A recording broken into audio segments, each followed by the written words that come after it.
وعلى رسول الله وعلى آله وصحبه ومن تبع هدى، أما بعد، فهذا هو المجلس الثاني من سلسلة مجالس في المنهاج القويم للسلف الصالحين لفضيلة الشيخ أبي عبد الأعلى حفظه الله.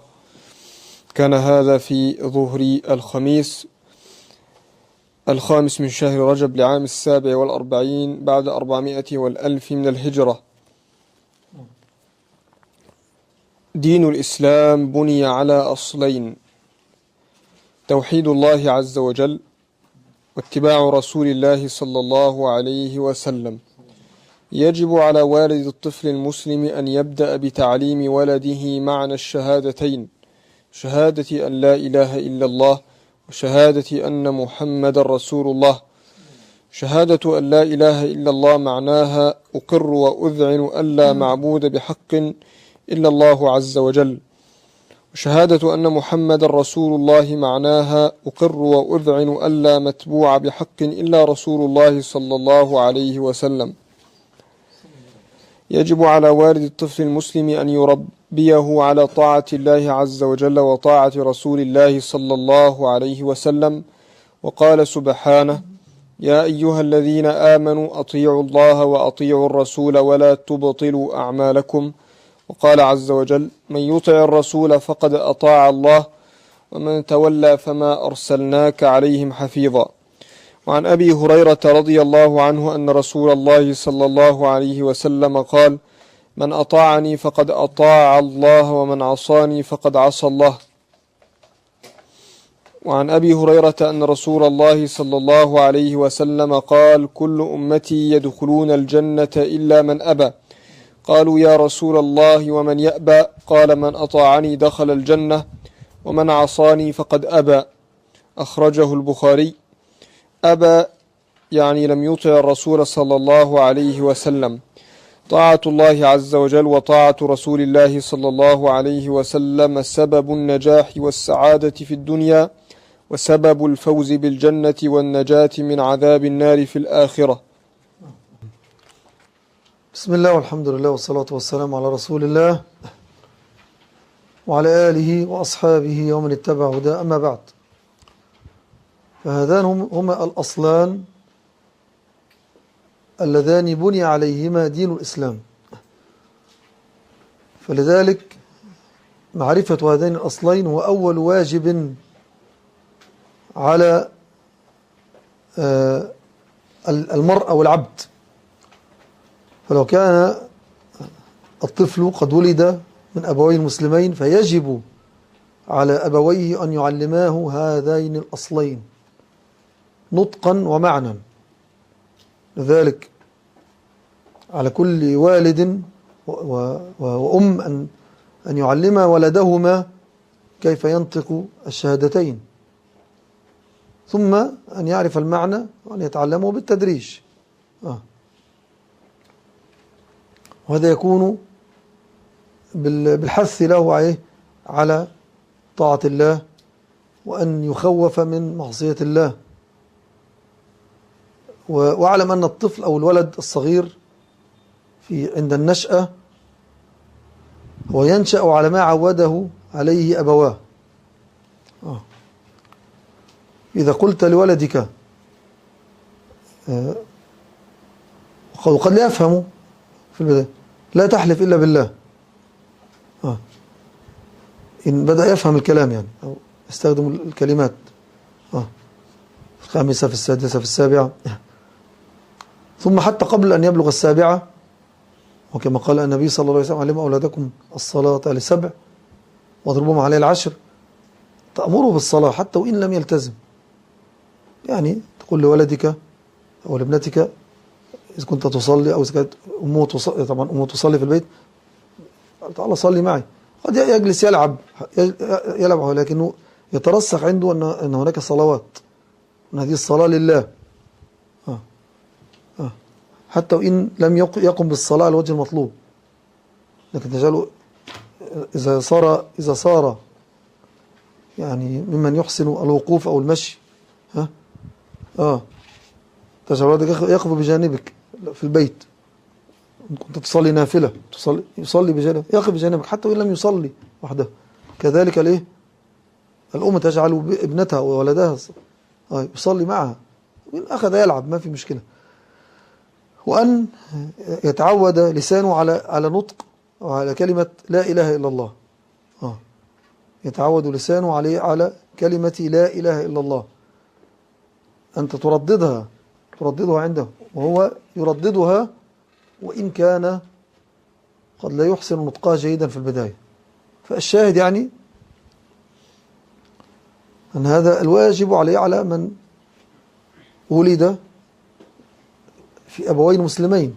طيب، من كان حديث عهد بإسلام أو كان على الكفر ثم دخل في الإسلام، أول ما يجب عليه أن يتعلم معنى الشهادتين، أن يلقن أن ينطق بالشهادتين، ثم أن يتعلم معناهما. لذلك نحن نقول عن بعض أهل البدع من هذه الفرق والأحزاب، نحو فرق الصوفية، وكذلك يدخل في هذا جماعة التبليغ والدعوة، قد يدخلون أناسا في الإسلام لا يعرفونهم المعنى الصحيح لكلمة التوحيد. لذلك بعضهم خاصة من الرؤوس فيهم، هم دخلوا الإسلام بعضهم كانوا ما دخل في الإسلام، لا قد يكون نطق بكلمة بالشهادتين لكنه يظل سنوات قد لا يعرف معنى التوحيد. لذلك تجد أنه قد يؤصل أصولا تناقض الإسلام. أضرب مثالا بهذا بالمؤلف الفرنسي الشهير أوريجي جارودي. انظروا إلى كتاباته التي اعتبرها البعض دفاعا عن الإسلام، وهي للأسف لم تكن كذلك، لأنه ما عرف المعنى الصحيح للإسلام، فكتب كتابات هي تؤصل لوحدة الأديان وأخوة الأديان، ومن خلالها ترى أنه لم يعرف المعنى الصحيح لكلمة التوحيد لا إله إلا الله. لذلك البعض قال أنه لم يدخل في الإسلام أصلا، البعض ادعى ذلك. الشاهد يعني أن الدخول في الإسلام بالنطق بالشهادتين، نعم، وإن طبعا كان كافيا في البداية أن يقال إن فلانا أسلم، لكنه بعد ذلك إن لم يتعلم أو لم يعرف معنى الشهادتين المعنى الصحيح، هذا بلا شك يجعل دخوله في الإسلام قد يكون عليه علامات، خاصة إذا لم يلتزم بشرائع الإسلام أو وقع في شركيات وأقيمت عليه الحجة، أو عرف معنى التوحيد والشرك وظل واقعا في هذا الشرك، أو انتقل من شرك إلى شرك. يعني كان في النصرانية يعبد المسيح عليه السلام، ثم انتقل إلى الإسلام فصار يعبد بعض الأموات من المسلمين. وهذا الذي قد يصنعه بعض أهل التصوف، تجد أن هؤلاء ما أدخلوه في الإسلام الذي هو التوحيد، أي إفراد العبادة لله وحده. فهذا أمر مهم أن ننتبه إليه. طيب، لا بس اقرأ. نحن يعني نعلق تعليقات يسيرة، الغرض هو قراءة الكتاب وقراءة يعني معرفة منهاج السلف من خلال هذا الكتاب بكلمات بسيطة. نعم، هو صنف في بداية الأمر أنا صنفته للصغار، لكنه كذلك ليس للصغار فقط، كان للأبوين، كما أشار شيخنا زيد المدخلي في المقدمة رحمه الله تعالى، إلا أن هذا من أوجب الواجبات على الأبوين أن يعلم أولادهم ما جاء في هذا الكتاب. طبعا ليس لأنه في هذا الكتاب، لأنه لخص منهاج السلف القويم بكلمات يسيرة، هي من أهم ما يجب أن يعرفه كل أبوين وأن يعرفه كل مسلم. نعم، لذلك أنا قصدت تأليف هذا الكتاب بهذا المقصد، هذا كان مقصد رئيسي من مقاصد تأليفي له. نعم. ما معنى السلف الصالح؟ السلف الصالح هم أصحاب النبي صلى الله عليه وسلم والتابعون لهم بإحسان، أي الذين التزموا سبيل الصحابة في فهم القرآن والسنة في القرون الثلاثة الأولى من الهجرة.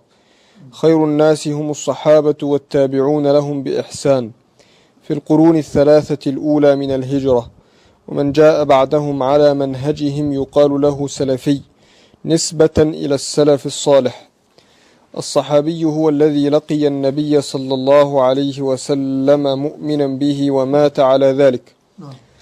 قال الله تعالى: والسابقون الأولون من المهاجرين والأنصار والذين اتبعوهم بإحسان رضي الله عنهم ورضوا عنه وأعد لهم جنات تجري من تحتها الأنهار خالدين فيها أبدا، تجري تحتها الأنهار خالدين فيها أبدا، ذلك الفوز العظيم. المهاجرون هم الصحابة رضي الله عنهم الذين هاجروا من مكة إلى المدينة. الأنصار هم الصحابة رضي الله عنهم من أهل المدينة الذين نصروا الرسول صلى الله عليه وسلم وآووا المهاجرين. وعن ابن مسعود رضي الله عنه قال قال رسول الله صلى الله عليه وسلم: خير الناس قرني ثم الذين يلونهم ثم الذين يلونهم. خير الناس قرني الذين صحبوه صلى الله عليه وسلم من أهل زمانه. الذين يلونهم هم التابعون للصحابة بإحسان، ثم الذين يلونهم هم تابع التابعين بإحسان. قال الإمام أحمد بن حنبل رحمه الله: أصول السنة عندنا التمسك بما كان عليه أصحاب رسول الله صلى الله عليه وسلم والاقتداء بهم وترك البدع. الطفل المسلم يتبع السلف الصالح من الصحابة والتابعين لهم بإحسان ويحبهم ويكره من يكرههم ويخالفهم. ومن الفرق والأحزاب الذين يبغضون السلف الصالح ويخالفون منهجهم الرافضة والخوارج والصوفية والمعتزلة والأشاعرة وأتباع الغرب الكافر المعروفون بالعلمانيين والشيوعيين والاشتراكيين، والأحزاب المعاصرة التي تحمل مناهج هذه الفرق وهي امتداد لها حزب الإخوان المسلمين وجماعة التبليغ والدعوة. معرفتك أيها الطالب لهذا الكلام تحرر انتماءك وتعرفك ما هو المنهج الذي يجب أن تنتمي إليه. نحن ننتمي إلى منهج، إلى عقيدة، إلى دين، عقيدة ومنهج سلفنا الصالح من الصحابة والتابعين لهم بإحسان، ليس انتماء إلى حزب أو إلى جماعة بعينها. وهذا لا يتعارض مع انتمائك إلى الوطن الذي تعيش فيه والذي يجمع تحت طياته المسلمين الذين يجب عليك أن تعلمهم هذا المنهج وهذه العقيدة على قدر ما تستطيع طبعا.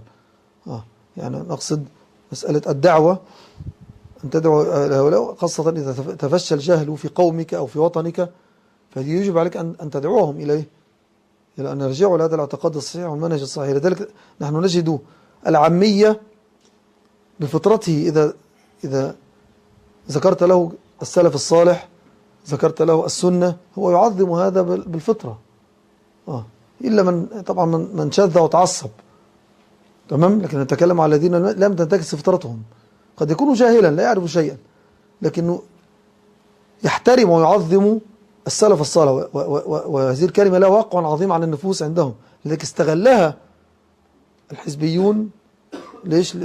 لاختراق المسلمين للأسف، مما أساء إلى هذا الاصطلاح وهذه الكلمة السلف. طيب اقرأ. من هم الخلفاء الراشدون المهديون؟ هم أبو بكر الصديق، عمر بن الخطاب، وعثمان بن عفان، وعلي بن أبي طالب رضي الله عنهم، وهم أفضل أصحاب النبي صلى الله عليه وسلم. وقد أمرنا رسول الله صلى الله عليه وسلم باتباع سنتهم. عن العرباض بن سارية رضي الله عنه عن النبي صلى الله عليه وسلم قال: عليكم بسنتي وسنة الخلفاء الراشدين المهديين بعدي، عضوا عليها بالنواجذ. عضوا تمسكوا، النواجذ الأسنان. الطفل المسلم المحب للسلف الصالح يحب الخلفاء الراشدين، ويعتقد أنهم أفضل الصحابة، ويعترف بفضلهم وجهادهم في نشر الإسلام وفتح البلدان أمام دعوة الإسلام. وهذا الذي يجب على كل مسلم طبعا، أن يعتقد فضل هؤلاء، فضلهم في أنهم بلغوا إلينا دين الإسلام صافيا، وفتحوا البلدان الأمصار، ونشروا فيها الدين في سنوات قلائل، وجاهدوا جهادا عظيما. ولولاهم أو لولا هذا الجهاد ما كنا مسلمين وما جلسنا هذه الجلسة. فالذين فتحوا مصر من الصحابة وعلى رأسهم عمرو بن العاص رضي الله عنه، ومعه ولده عبد الله بن عمرو، ومن كان معهما من أصحاب النبي صلى الله عليه وسلم، أهل مصر جميعا من الذين دخلوا الإسلام في ميزان حسناتهم. انظروا إلى هذا الفضل العظيم. وكذلك كل البلاد التي فتحت والأمصار التي فتحت هي في ميزان حسنات من جاهد لفتحها وإقامة الدين فيها ونشر العلم فيها. نعم.